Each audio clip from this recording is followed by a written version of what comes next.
We are starting with gravitation right now. Gravitation is such a chapter. हमने इसके पहले circular motion पढ़ा था.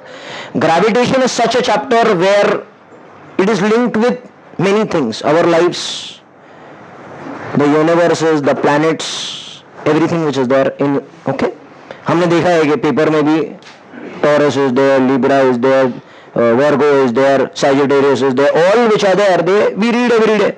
So that is all related with sun signs which are there. Okay. When marriage is also happen, वो कुंडली मिलाई जाती है. So it is totally, पहले ज़माने से gravitation played a very very important role in our lives. अच्छा, gravitation शुरू कैसे हुआ? There were many philosophers which were thinking about the sun, about the moon. Like there was a philosopher known as Socrates, 300 before Christ. He used to look at the sun, the moon, पूरा दिन. अपनी अपनी philosophy लोगों को समझ में नहीं आती थी, तो people used to think that he is mad. No? Then he formulated some theories about the universe. That is known as geocentric theory of the universe. What is geocentric theory of the universe? That the earth is at the center and all planets revolve around the earth in stable orbits. बात समझ आ रही है आपको? Earth is there at the center and all planets revolve. This is called as geocentric theory of the universe. उसके बाद में okay, many other scientists came, many other philosophers came. Another philosopher which was there, his name was Plato. After that, Aristotle came. You know who was Aristotle? Aristotle was the teacher of Alexander the Great. He is very big brand name. Why? Because he is the teacher of whom? Alexander the Great. तो उसकी बात बहुत मानी जाती थी. अच्छा, क्या बात उसने कहा? उसने कहा that the earth is the center of the universe and all planets revolve around. After that, okay, Jesus Christ came. And after that we'll jump, I think, 1500 years AD. There was another philosopher or a king of Egypt. His name was Ptolemy. सुना रहेगा ना? नहीं सुना. Ptolemy 1, Ptolemy 2, Ptolemy 3, वैसे Ptolemy 16. ऐसे Kings of Egypt को हम लोग फैरो के नाम से जानते थे ना, फैरो. ऐसे वो टाइम पे टॉलेमी भी कहते. Ptolemy 1, Ptolemy 2, Ptolemy 3, Ptolemy 16. Ptolemy 16 was very much interested in all these things. Okay, so he also formulated this geocentric theory of the universe, that the earth is there at the center. Earth is at the center and all planets move. चक्कर लगाते हैं उसका. After that, another philosopher came, his name was Tycho. Tycho. Okay, not Tycoon. Okay. In the morning batch, people are discussing about him. Okay. Okay. So he did lot of hard work. Huh? He did. Suno. Pay attention over there. Listen. So क्या हुआ कि he used to look at the sun, used to look at the moon in all seasons, 24/7, 365. He used to look, and he used to calculate, okay, all equations and write it on the paper and keep it in his house. Okay, till the end of his life, the whole room was full of papers. You go to a government office, कहते हैं files पड़ी हुई रहती है, वैसे पूरा घर उसका फाइल पेपर से भरा हुआ था. For himself, for humanity, he must have done. We to sit and laugh over here. Okay, that's why. After that, Galileo, pay attention over here, please. Okay, after that, Galileo Galilei and Johannes Kepler came. They both said the heliocentric theory of the universe. What is the heliocentric theory of the universe? It says that the sun is there at the center and all planets move around. Okay, but people at that time didn't agree with his theory. Galileo Galilei की theory से agree नहीं हुआ था, because they believed 2000 years that what But who is the center? Earth is the center. It is at rest. It doesn't move, and all planets move. Because when you are there on the Earth, it is relatively at rest, ना? And all planets appear to move. Sun को हमने देखा तो ऐसे ऊपर है, इधर है, इधर है, तो हमको क्या लगता है? Sun move हो रहा है relatively, but actually the Earth is moving, and the Sun is at rest. Galileo said no. Galileo के ऊपर political pressure डाला गया कि भाई you say you're a very big philosopher, people will believe in you. You say that the geocentric theory is correct. He said no, I will not say. उसको pressure, उसको exile कर दिया गया. At the end of the dead bed also he said, वो political pressure डाल के उसको मान लिया गया कि भाई ठीक है कुछ दिनों तक. But he has put his life in this thing. At the end of the at the deathbed also he is telling, what is he saying? That I believe that the sun is the center of the universe. Okay? तो ये जो gravitation का चीज चला है वो 2000 सालों से चला है, अब तक भी चल रहा है. And we study in 40-50 minutes and go and आराम से मजा भी डुआ. ऐसे होता है क्या? पूरा लाइफ का मेहनत होता है. Tycho spent his whole life which is there. Understand? Yes, obviously yes. Okay, I have to edit the video then. We don't have to take the names. Okay, ठीक है. ध्यान दो उधर. Now after that, okay, we speak about Newton. अच्छा, Kepler's law of planetary motion, we have it in our portion that I'll discuss in the second or the third lecture. I start with law of gravitation that is formulated by Newton. So it is called as universal law of gravitation. What is it termed as? Universal law of gravitation. Understanding what's happening? Now just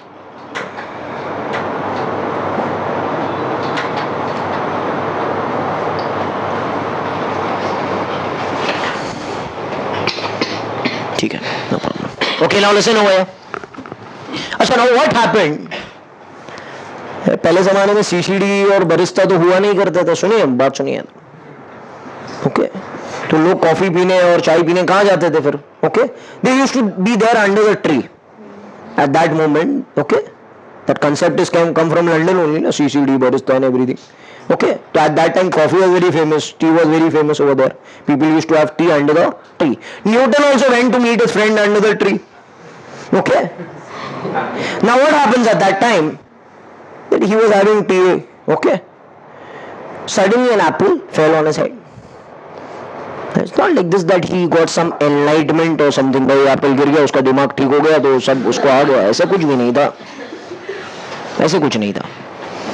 before he was very hard working. उसने सब की theory पढ़ के रखी थी. Socrates का theory उसको आता था, एरिस्टोटल का थियोरी उसको आता था, प्लेटो का थियोरी, टाइको का थियोरी, सबका थियोरी उसको आता था. He had lot of questions in mind. ऐसे क्यों होता है? Okay, why is the moon not falling? Why is the moon revolving around the earth? Centripetal force हमको तो आता है. ओके, उसको नहीं आता था वो टाइम पे. बराबर है कि नहीं है? हमको बताया भी कुछ नहीं है, ऐसे कुछ नहीं है. बट वो बहुत सारे क्वेश्चन उसके दिमाग में थे. Okay, so the Apple fell on his head and he discovered the law of gravitation. ऐसा सब मिथ है, ऐसा कुछ भी नहीं है भाई. उसने बहुत सारी थियोरीज पहले पढ़ के रखी थी. तो it is the hard work of all the scientist which was completed by mister Newton. उसमें सिर्फ न्यूटन का कमाल नहीं है. It was the hard work of that 2000 years, which was completed by Newton. हम तो सिर्फ एंड ही देखते ना, क्लाइमैक्स अच्छा तो सब अच्छा. बराबर है कि नहीं है? ओके, तो क्लाइमैक्स में जो हो गया वो हीरो. ये हार्ड वर्क याद रखिए. अभी हम शुरू करते हैं universal law of gravitation. What is universal law of gravitation saying? Universal law means it is applicable anywhere.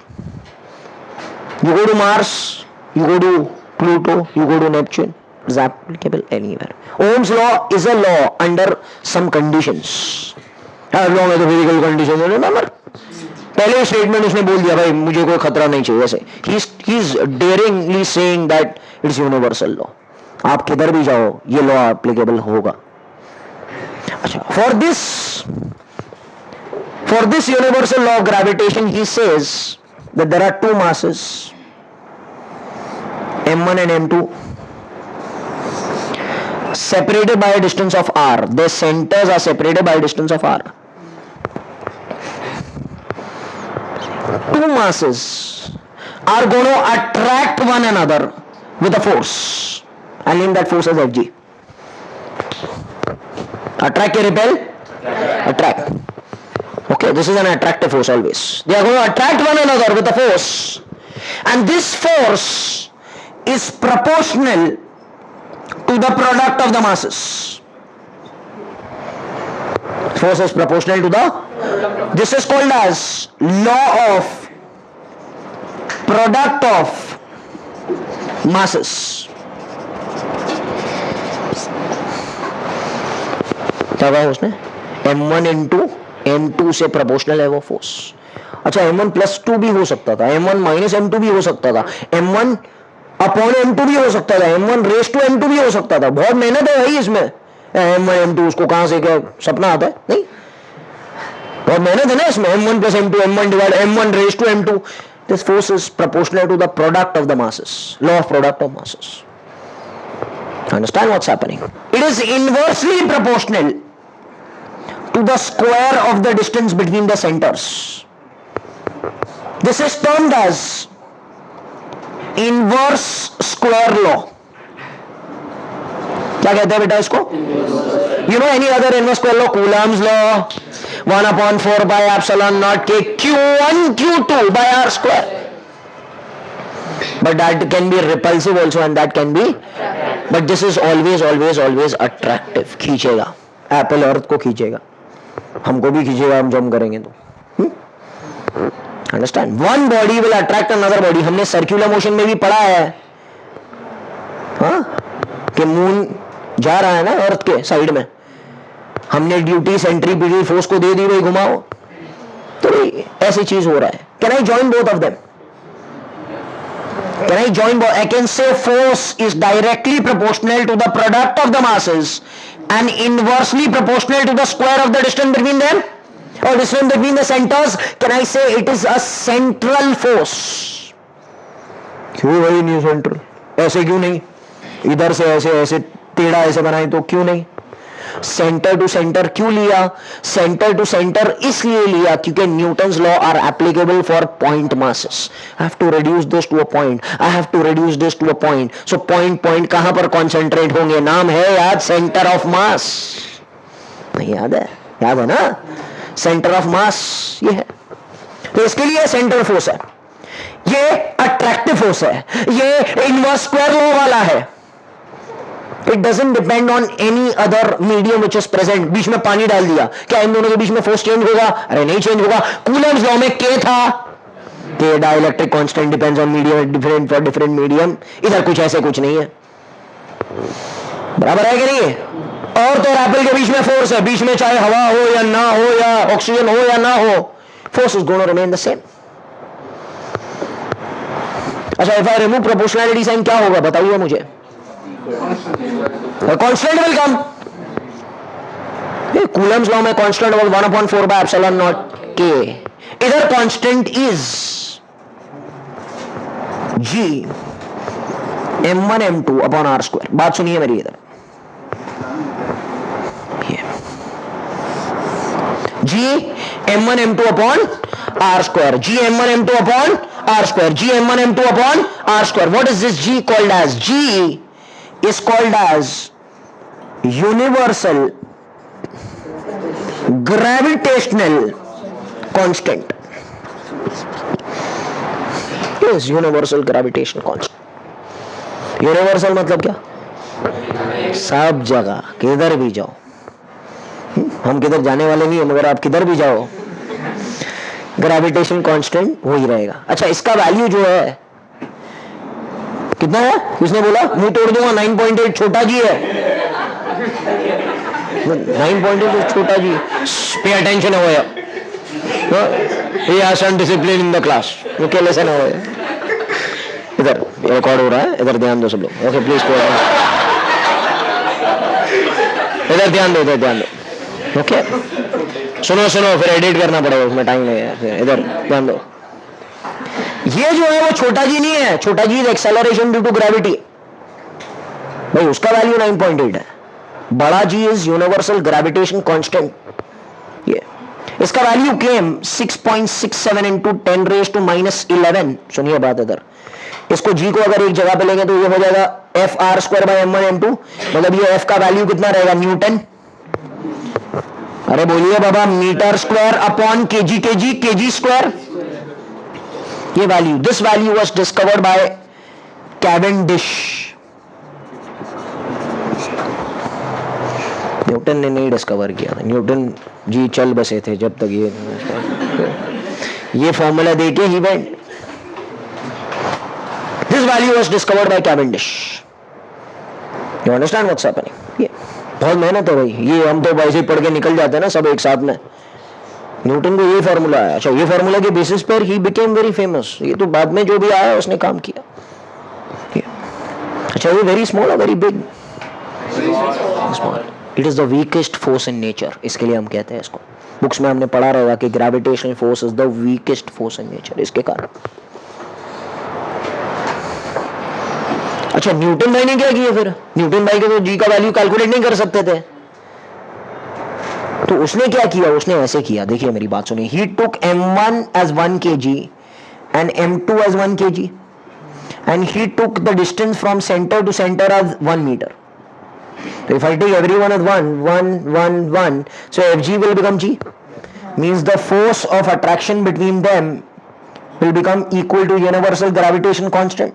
ये न्यूटन ने फॉर्मुलेट करके रख दिया, उसको पता नहीं है जी का वैल्यू, बट उसने क्या बोला, universal gravitation constant is defined as the force of gravitation between two unit masses separated by unit distance.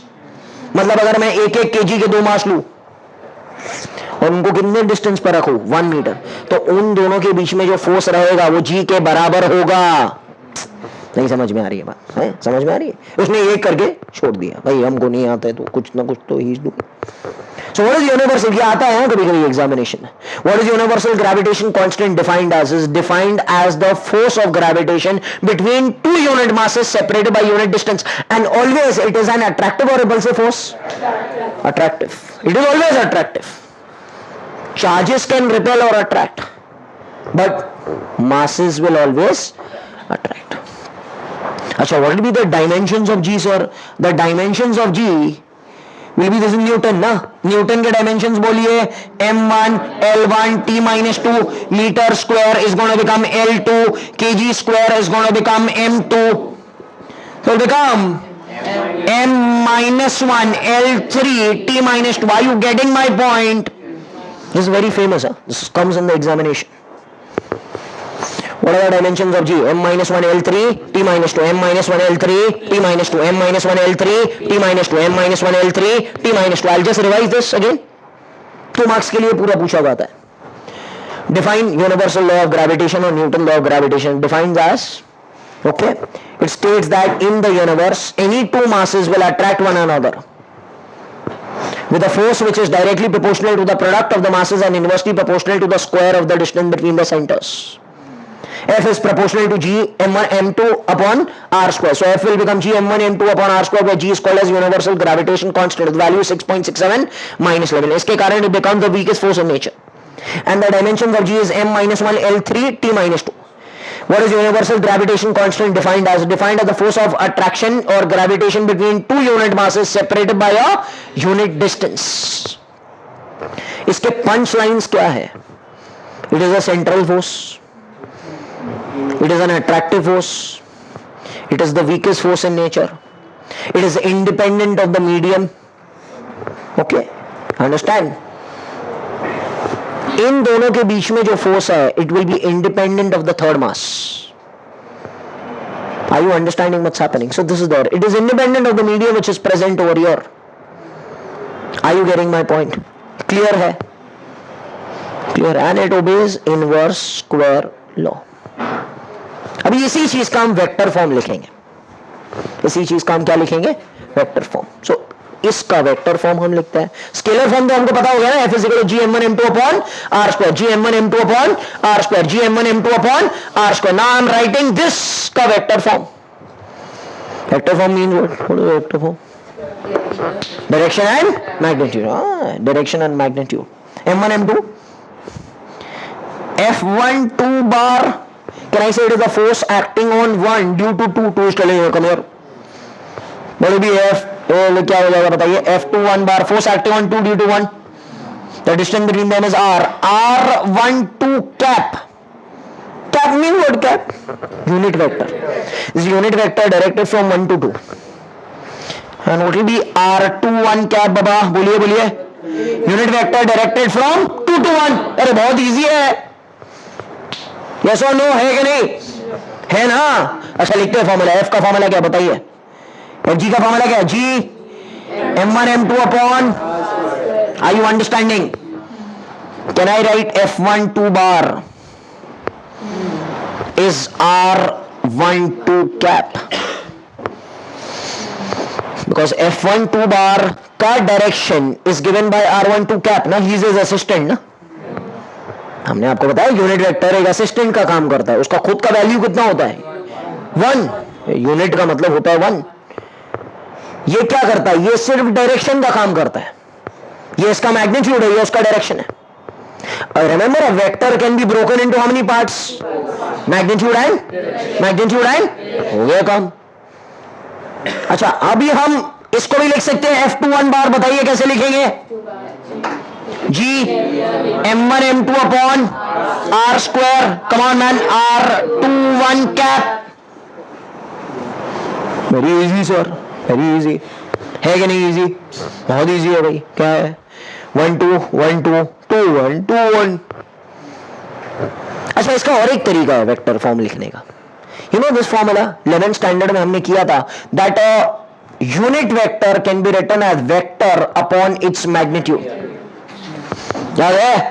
याद है? नहीं याद ही नहीं, हम तो 11th स्टैंडर्ड में थोड़ी ध्यान देते थे। हम a bar, a cap is a bar upon a, तो ये भी यूनिट वेक्टर है ये दोनों, तो इसको भी मैं लिख सकता हूं वेक्टर अपॉन मैग्नीट्यूड। तो कैन आई से F1 2 bar is G M1 M2 upon R square, R12 bar upon magnitude इसका कितना है? R, तो यार क्यूब हो जाएगा ना भाई? नहीं हो जाएगा, नहीं समझा? Okay, unit vector can be written as vector upon its magnitude, और उसका मैग्नीट्यूड कितना है? R ही है, तो R और R स्क्वायर मिलके क्या हो गया भाई? R cube. नहीं समझ रहे? तो अभी दूसरा बताइए कैसे लिखेंगे? R क्यूब R21 बार। कुछ बुक्स में ऐसे लिखा हुआ रहता है, हम तो बोले ये रॉन्ग है सर। रॉन्ग नहीं है भाई, क्यूब है सर, स्क्वायर होना चाहिए। ओके, फॉरेन ऑथर का बुक खोल के देखिए, हम डर जाएंगे, बोले सर इधर तो रॉन्ग दिया है। रॉन्ग नहीं दिया, ओके अंडरस्टैंड। ये भी है, ये भी है, तीसरा भी है। तीसरा जाने तो मैं नहीं सिखाता हूँ, बुक में नहीं है वो, हमारी फॉरेन ऑथर्स में दिया हुआ है, एनसीईआरटी फॉर्म में, highest form of vectors, best form of vectors, मगर ये भी चलता है हमारे बुक्स में, ये सब है, और हमारे पोर्शन में भी यही है। ये चीज समझ गया? अच्छा ना, मेरी बात सुनिए, इसमें बहुत सारे कंक्लूजन है। आयशा पे अटेंशन हो रही है। Are the two forces of the same magnitude? ये बड़ा है, ये फोर्स दोनों का फॉर्मूला सेम है कि अलग अलग है? तो ये मैग्नीट्यूड है, दोनों का मैग्नीट्यूड सेम है कि अलग अलग है? तो कैन आई से F1 2 bar is minus of F21 बार? इसका मतलब क्या होता है बेटा? Negative vectors, opposite vectors mean they have the same magnitude but opposite direction. ऐसे है ना, तुम इधर आओ, बोलो तुम इधर आओ, सेम फोर्स है। अगर मैं ये इसको खींच रहा है विद 1 न्यूटन, तो ये भी इसको कितने न्यूटन से खींचेगा? 1 न्यूटन। बराबर है कि नहीं? ये सही है। अच्छा, the unit vector is also opposite, तो can I write this also that R21 cap is minus of R12 cap? Yes और नो? अभी इसमें ना मेरे दिमाग में 2 क्वेश्चंस आते हैं, बहुत मस्त क्वेश्चन है, सुनिए। ये तो एप्लीकेशन है, इसका एप्लीकेशन पढ़ना बहुत इंपॉर्टेंट है। पहला क्वेश्चन, हम न्यूटन के ट्री की बात करते हैं, एप्पल ट्री की करेंगे हम। ये एप्पल भाई गिर गया, ये अर्थ है। Earth, apple, this is the force exerted on apple by earth. ये बात समझ आ रही है ना उधर से? And this is the force exerted by on the earth by the apple. ये है ऐसे, मैग्नीट्यूड सेम है आयशा, ये अलग है? दोनों का मैग्नीट्यूड सेम है। अरे भाई इधर बताया मैंने, ये अगर इसको खींच रहा है 1000 न्यूटन से, तो ये भी खींचेगा 1000 न्यूटन से। खींचेगा ना, खींचेगा ना कि नहीं खींचेगा? 1000 न्यूटन नहीं रहेगा, मैं सिर्फ बता रहा हूं। Okay, understand? 2 न्यूटन 5 न्यूटन से ये खींचेगा तो वो भी खींचेगा, खींचेगा ना। मगर ऐसे ही क्यों? मेरा क्वेश्चन अभी सुनिए। Why does this happen that the earth, okay, the apple only comes towards the earth and the earth doesn't go towards the apple? Apple ही क्यों नीचे आता है अर्थ के ऊपर? है बहुत सालों से एप्पल नीचे आ रहा है हर बार।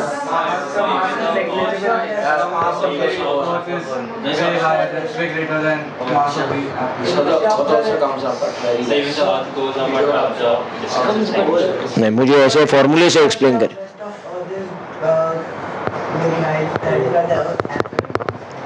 For the mass, So the magnitude will be same. हाँ So the magnitude will be same. हाँ, देखो एक मिनट, फोर्स दोनों सेम है।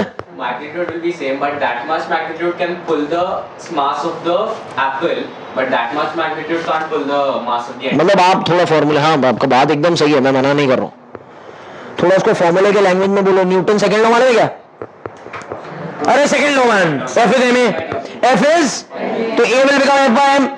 अच्छा, एफ कांस्टेंट, तो a will be inverse to m. जिसका मास ज्यादा उसका एक्सेलरेशन कम, और जिसका मास कम उसका एक्सेलरेशन ज्यादा। ये भी आ रहा है, इसका भी एक्सेलरेशन है और इसका भी एक्सेलरेशन है, मगर इसका एक्सेलरेशन वैल्यू जी है ना, जी जी जी जी जी, हाँ ये वाला जी, एक्सेलरेशन ड्यू टू ग्रेविटी। और ये वाला जो ए है ये बहुत छोटा है। अर्थ भी आना चाह रहा है, ऐसे नहीं है कि एप्पल के साथ में ही वो रहना इंसाफी हो रही है। एप्पल भी आ रहा है, अर्थ भी आ रहा है। वो अर्थ इतना वजनदार है, वो लीजी है बहुत, हम आ रहे हैं, I am coming but he is so much heavy that उतने टाइम में तो एप्पल नीचे पहुंच जाएगा, तो काम कहानी खत्म हो गई ना भाई। They wanted to meet, they met.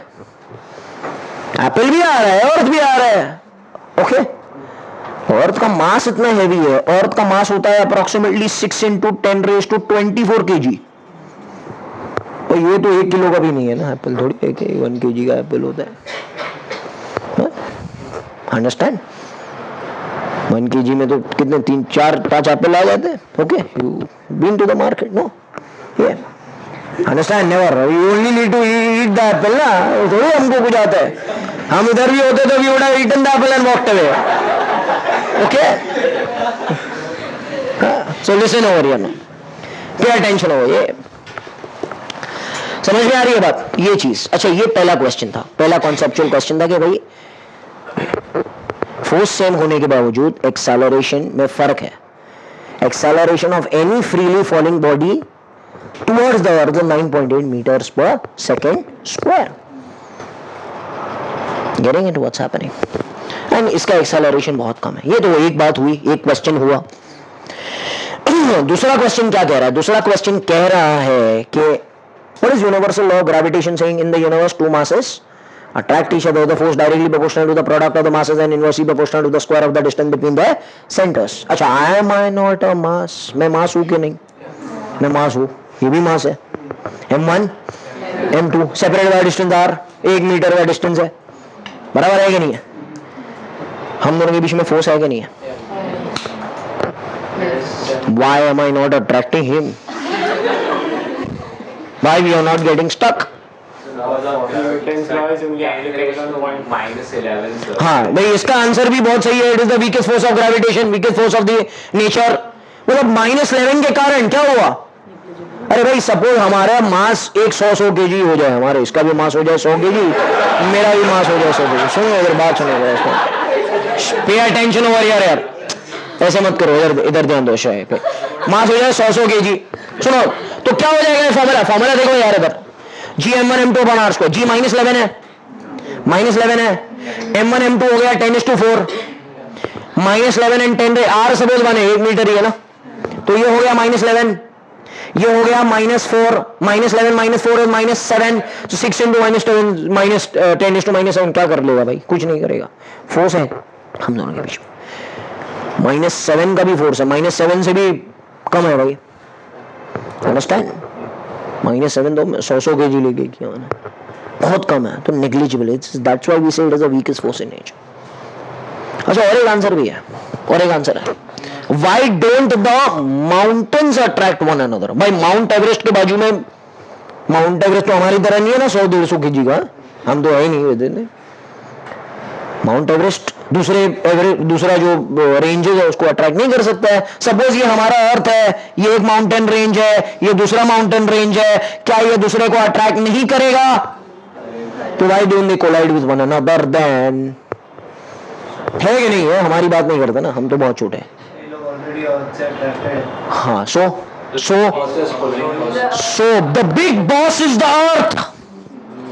अर्थ ने कहा मेरे से चिप करो, ये फोर्स ज्यादा अच्छा है, because I am the big boss ना, आई एम द बिग मास, इनके बीच में नहीं होना चाहिए। तो यहां पर जो भी बिल्डिंग है, हम हो यहां पर कुछ भी हो, they all will be stuck to the earth. आज समझ नहीं आ रही है, हम सब चिपके हुए हैं अर्थ से। एक दिन ऐसे आए, mass of the earth become 0, then सोच लो अगर ऐसे हो तो क्या होगा? तो ये अगर मास 0 हो जाएगा तो ये छोड़ देगा सबको, then you go and collide with one another. Everyone will get attracted toward big masses. I'll get stuck up to some wall of the building will get stuck up to some mountain, the mountain will get stuck up to some other big mass. You understanding? क्योंकि Apple और अर्थ की तरह ही होगा ना, छोटा मास बड़े मास की तरफ जाएगा, छोटा मास बड़े मास की तरफ जाएगा, छोटा मास एक माउंटेन की तरफ जाएगा, they will start colliding, दुनिया खत्म हो जाएगी। Which is due to the mass of the earth, everyone is being held by the earth. Are you understanding what's happening? These were 2 questions based on Newton's laws of gravitation. Are you understanding my point? पहले हमने उसका scalar form आपको पढ़ाया, अभी हमने उसका क्या पढ़ाया आपको? Vector form. अभी हम आगे बढ़ते हैं।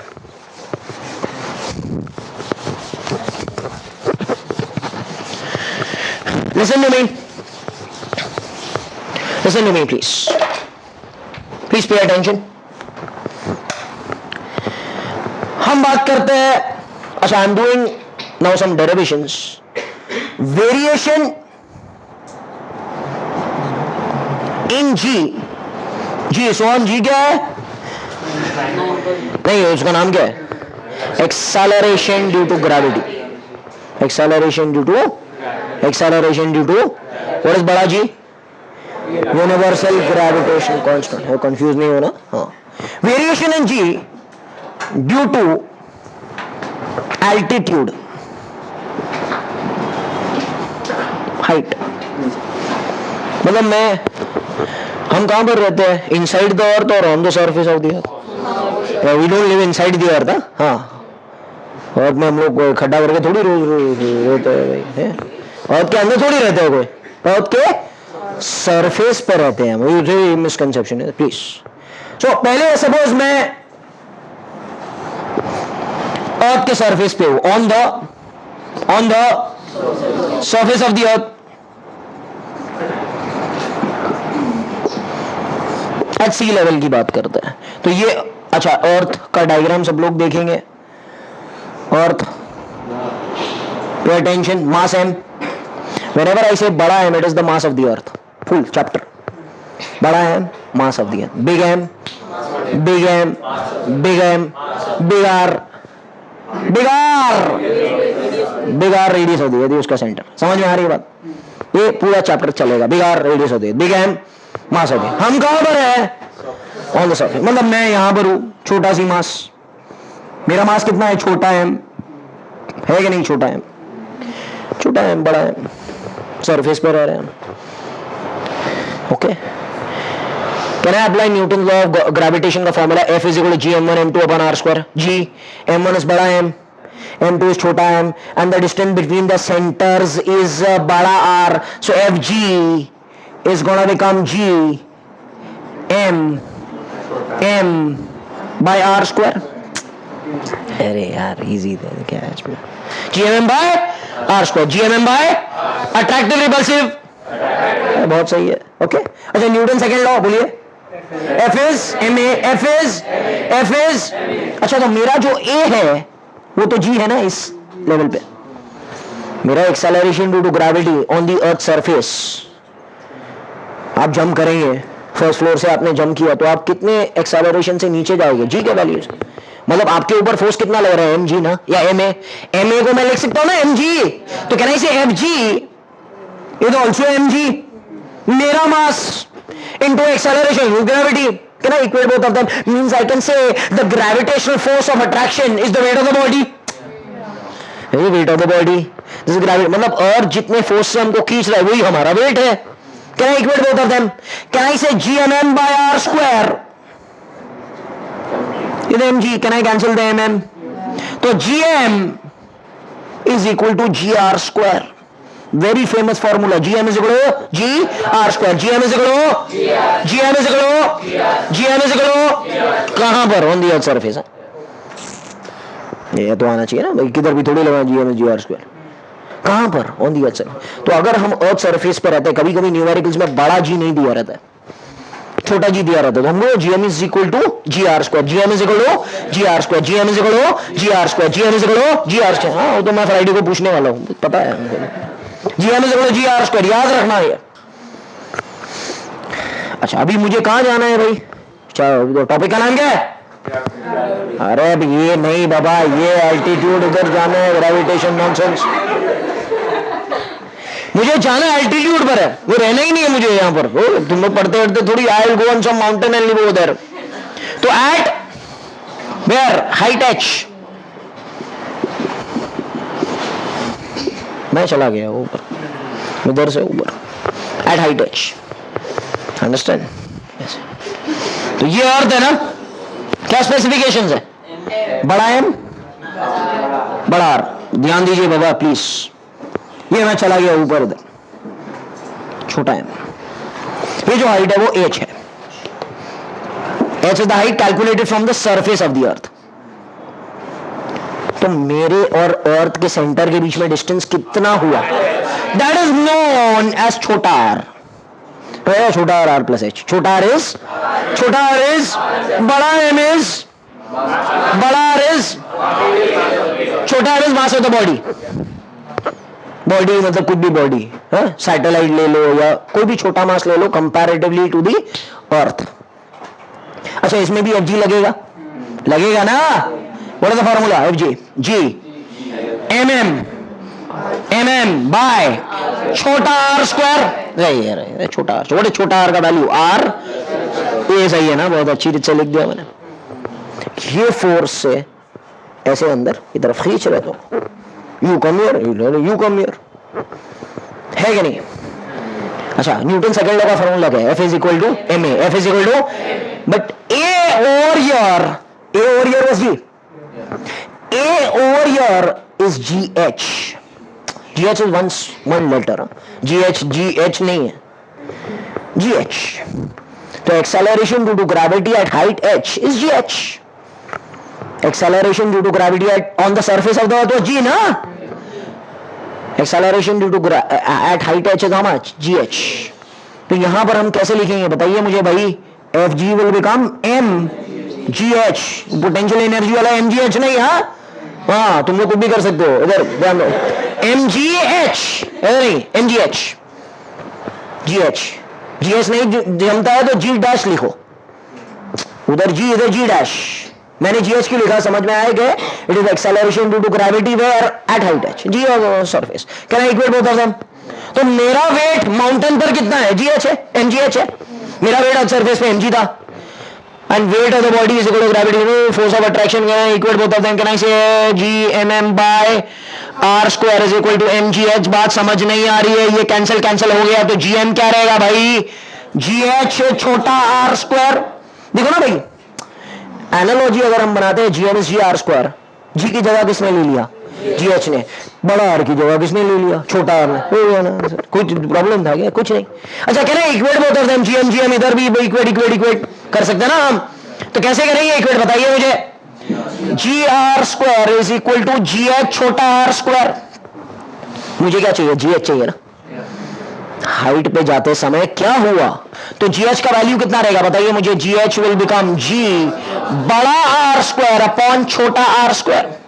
GH G बड़ा R square upon GH G बड़ा R square upon GH G बड़ा आर स्क्वायर अपॉन, इधर तीन फॉर्मूलाज बहुत काम किया है। GM is GR square, at height H GM is GN नहीं यार, एट हाइट एच GH छोटा R square, and GH is equal to G बड़ा R square upon छोटा R square। GH is G बड़ा R square upon GH is G बड़ा R square upon छोटा। याद रखना ये तीनों फॉर्मूलाज मैं पूछने वाला हूँ ये, ओके। अच्छा इसका एग्जांपल लेते हैं हम लोग, सुनिए मेरी बात। इससे हमको पता थोड़ी चला कि ऊपर जाते समय G कम हो गया कि बढ़ गया है।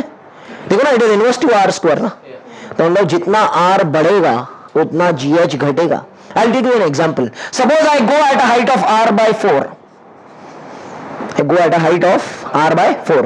इसका 1/4 डिस्टेंस में ऊपर चला गया, तो what happens to GH? Can I put the values? GH will be G बड़ा R square, but you know छोटा R is R plus H, तो can I say it is R plus H? What is H? R by 4, the whole square. This will become GR square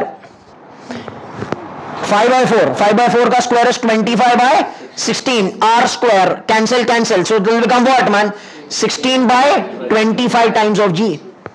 16 by 25 is less than 1 ना, भाई denominator बड़ा है ना, तो मतलब ऊपर जाते समय G का वैल्यू घट गया।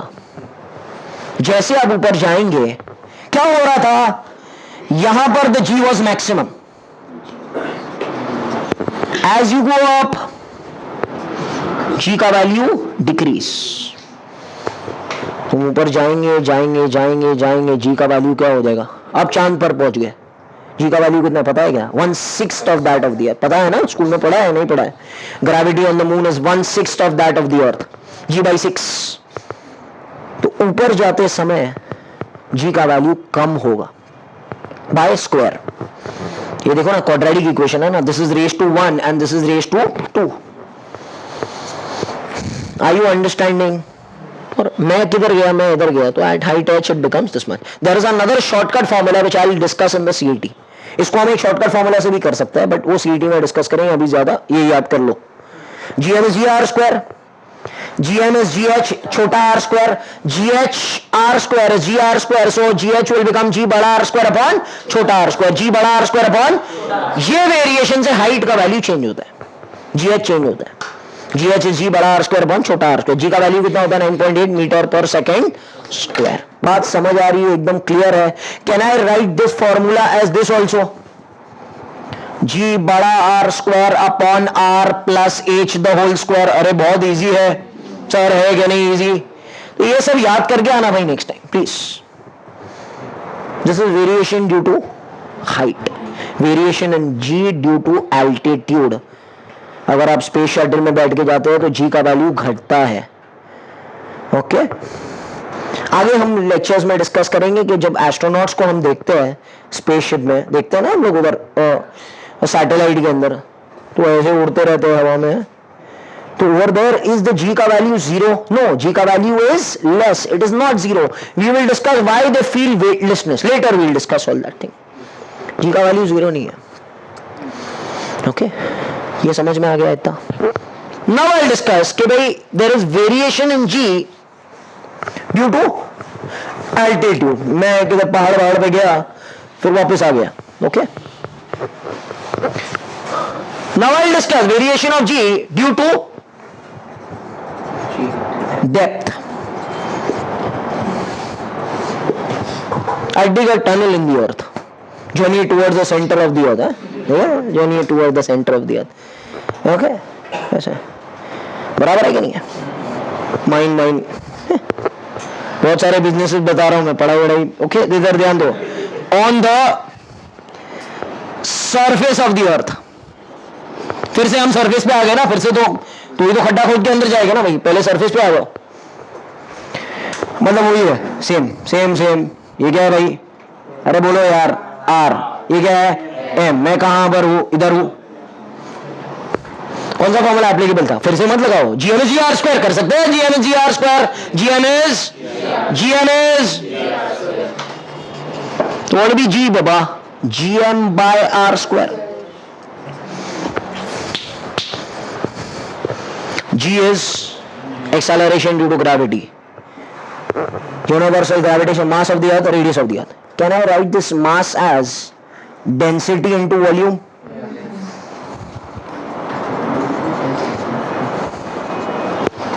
Density into volume. Volume was 4/3 pi r cube. Spear है ना, मालूम है ना? नहीं आता नहीं है। 4/3 pi r cube. ये कैंसिल, स्क्वायर और ये क्यूब कैंसिल हो गया, तो जी का वैल्यू कितना आया बाबा? 4/3 g rho pi r. Very important formula in terms of rho. कभी न्यूमेरिकल्स के अंदर है ना, ये फॉर्मूला नहीं दिया रहता। दे गिव यू डेंसिटी, तो क्या करने का? तो ये formula 4/3 zero pi R, 4/3 zero pi R, 4/3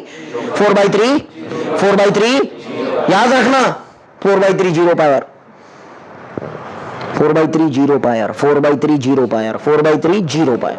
याद रखना। कहां पर हो हम? कहां पर है हम? सरफेस। अभी क्या करना है हमको? Eight depth D. हम चले गए अंदर। कैसे? सुनिए बात इधर। आप इधर थे, अब एक टनल डिग कर गए, अब अंदर चले गए, अभी आप इधर हो। This is your earth ना, on which you are there. Can I say this mass of the earth is m dash? ये पूरा मास m था ना, अभी मेरा अर्थ जिसके ऊपर मैं बैठा हूं, that is m dash. And what is the radius of this earth? r minus d. अरे भाई ये पूरा r है, उसमें से d हमने, तो ये कितना रहेगा? r minus d. Are you getting my point? तो बाहर एक शेल है और अंदर एक कोर है।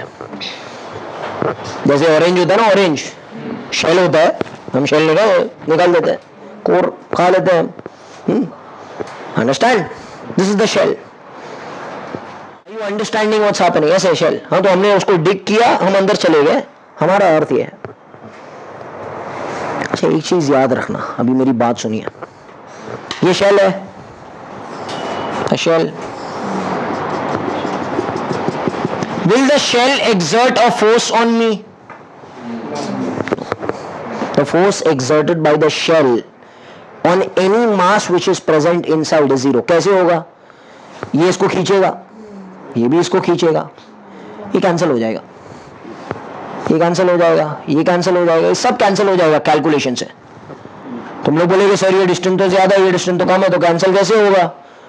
तो मास का अरेंजमेंट ऐसे होता है, मास का अरेंजमेंट ऐसे होता है ताकि वो numerator and the denominator gets adjusted in such a way that they will cancel. जैसे हमने याद है 11th स्टैंडर्ड में आपको बताया था कि अगर आपने मोबाइल एक स्टील के बॉक्स में रख दिया तो क्या होगा? तो नेटवर्क ही नहीं पकड़ेगा। Because how much is the electric intensity inside the steel box? Zero. तो बाहर का एक अगर शेल रहेगा स्टील का, तो अंदर कोई भी चार्ज रहेगा तो चार्ज को इफेक्ट नहीं होने देगा। वैसे inside a shell the gravitational intensity is also zero. You remember the electric intensity inside a conductor is zero? ये हमने आपको बताया था। वैसे gravitational भी intensity होता है inside a shell. This is called a shell theorem. वो सब है नहीं आपको, बट हमको याद रखना है कि ये शेल जो है, ये बाहर वाले जो शेल है वो अंदर वाले मास को कुछ इफेक्ट नहीं करेगा। बराबर है कि नहीं है? तो ये जो चीज है, this is like the this to only ना भाई। रेडियस बदल गया ना, r माइनस डी हो गया, और मास कितना हो गया? m dash. बाकी ये बाहर का तो भूल जाओ, बाहर का जो शेल है उसको तो निकाल दे रहे हैं भाई, उसको तो यूज ही नहीं करना है, because the force exerted on this mass due to this shell is zero. तो can I apply this formula again? g का नाम हो गया gd। अरे because g was on the surface ना, a was g, now a over here is gd, तो g की जगह हो गया gd, g का g, m का हो गया बेटा m dash upon r minus D the whole square. अरे एनालॉजी यस और नो? ये मास को लिख सकते हैं डेंसिटी इंटू वॉल्यूम, लिख सकते हैं ना? तो जीडी राम जी बोलिए बोलिए, rho into 4/3 pi r minus D the whole cube upon r minus D the whole square. Yes और नो सर? ये कैंसिल कैंसिल, तो जीडी क्या हो गया बोलिए? 4/3। अरे वैसे पैटर्न में लिखे ना भाई, g rho pi r minus d, तो स्क्वायर ही कैंसिल हो गया ना, बार बार स्क्वायर क्यों करने का? Are you understanding? So gd is, g is 4/3 0 pi r, g की जगह हो गया gd 4/3 0 pi, same same, r की जगह हो गया r minus d. Can I divide उल्टा? Can I divide gd by g? Gd by g क्या कैंसिल हो जाएगा? 4/3 0 पाई, 4/3 0 पाई कैंसिल, तो GD upon G. Very good come on, R minus D by R. अच्छा मैं इसको ऐसे लिख सकता हूं, मैथ्स के सर ने सिखाया होगा ना आपको। तो क्या हो गया? 1 minus D by r, so can I say g D is ji 1 minus D by are.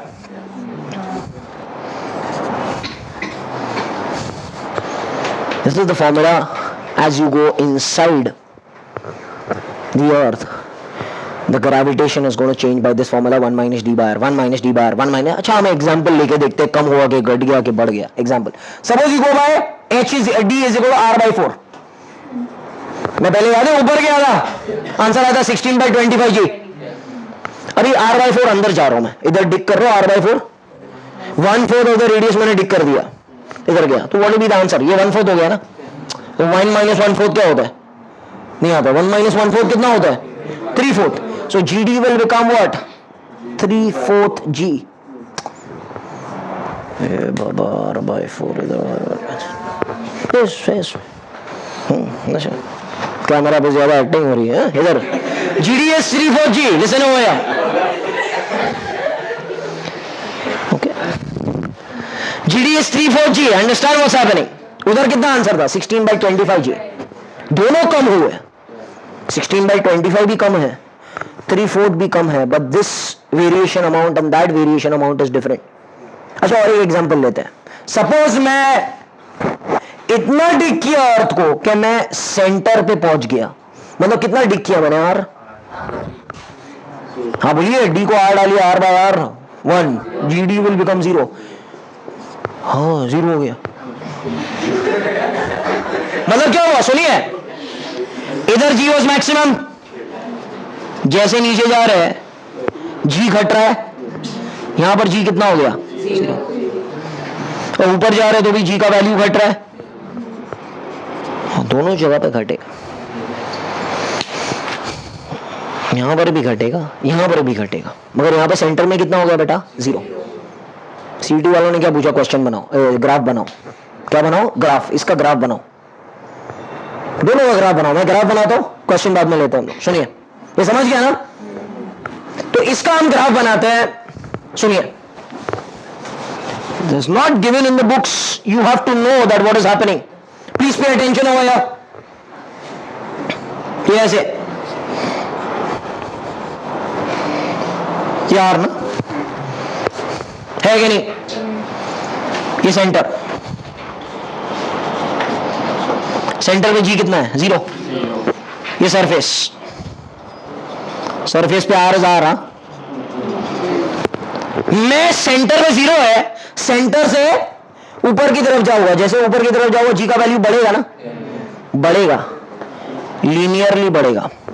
क्यों लीनियरली बढ़ेगा? ये फॉर्मूला देखो, G D is ji 1 minus d by r। Can I say this is also raised to 1 and this is also raised to 1? Maths में सिखाया रहेगा, अगर raised to 1 1 होता है तो बढ़ता है ना, नहीं पता नहीं है। अच्छा यहां पर कितना हो गया जी का वैल्यू? सरफेस पे वैल्यू कितना हो गया? 9.8। हाँ यही वैल्यू होता है ना, होता है ना छोटा जी? नहीं। अच्छा अभी हम और ऊपर जा रहे हैं, और ऊपर जाएंगे तो जी का वैल्यू और घटेगा, बट इसका फॉर्मूला तुमको याद है, जी एच इज जी बड़ा आर स्क्वायर अपॉन छोटा आर स्क्वायर। तो this is raise to 1 and this is raise to 2। Whenever I told you that it is raise to 1 and it is raise to 2, foundation course याद करो, it is a parabola. 1:1 straight line नहीं वो foundation याद ही नहीं है। तो ये जो बनेगा वो एक पैराबोला बनेगा, घटने वाला पैराबोला, ऐसे समझ में आ रही है बात।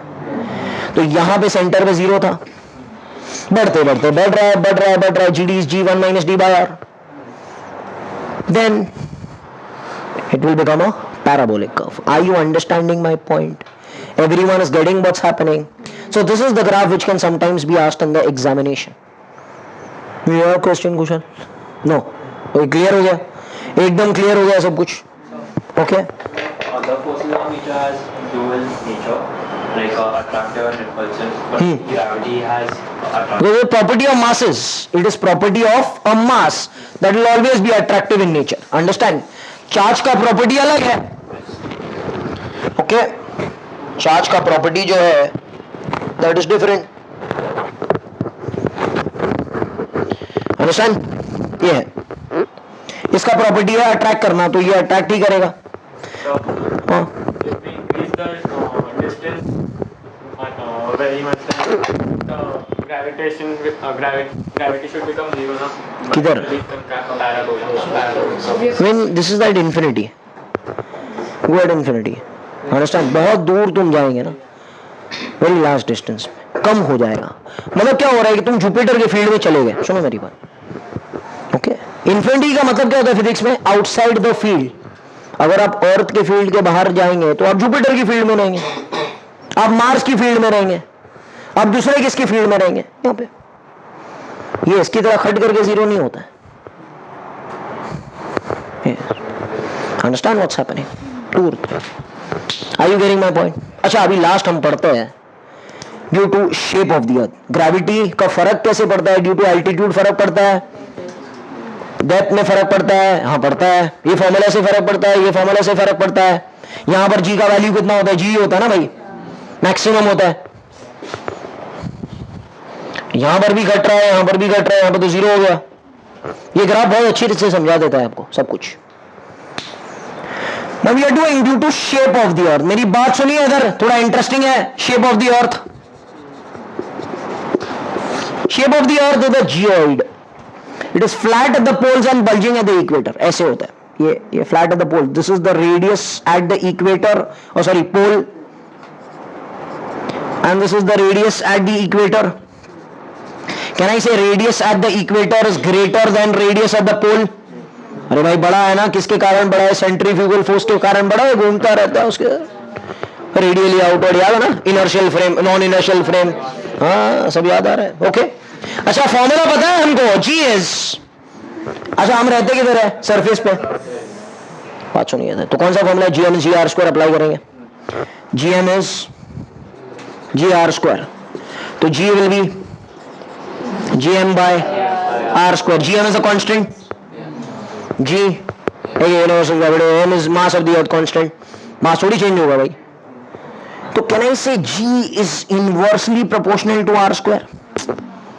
मतलब जिसका आर बड़ा उसका जी छोटा, तो इसका आर बड़ा तो ग्रेविटेशन एट द इक्वेटर छोटा, एंड इसका आर छोटा तो इसका ग्रेविटेशन एट द पोल बड़ा, तो acceleration due to gravity at the equator is lesser and acceleration due to gravity at pole is more. So gravity at pole is more than gravity at equator because radius of equator is greater than radius at the pole. बात समझ आ रही है कि नहीं आ रही है? ये ओके, मतलब अगर आपने अपना वजन किया इक्वेटर पे mg, अगर आपने वजन किया अपना पोल पर, किधर आपका वेट थोड़ा ज्यादा बताएगा? पोल पर। इधर का जी ज्यादा है, एम तो सेम है ना, प्रोवाइडेड आपने वेट लॉस नहीं किया किधर, हाँ? तो अगर आपका एम सेम है तो यहां पर एम एन एम अगर मेजर करेंगे हम तो जी इधर का ज्यादा है तो एम जी ज्यादा रहेगा। इसमें दो क्वेश्चंस मेरे दिमाग में आते हैं, सुनिए मेरी बात। सबसे पहला क्वेश्चन, पढ़ाई वढ़ाई छोड़ के, टीचिंग छोड़ के, सपोज मैं एक शुगर मर्चेंट बन जाऊं, sugar merchant I become, understand, और I deal with tons and tons of sugar, ऐसा 2-4 किलो नहीं, बहुत ज्यादा tons of sugar। मुझे शुगर खरीदना है, ट्रेडिंग करना है, इधर से खरीद के इधर बेचना है, इधर से खरीद के इधर बेचना है, Where will it be more profitable for me to buy sugar?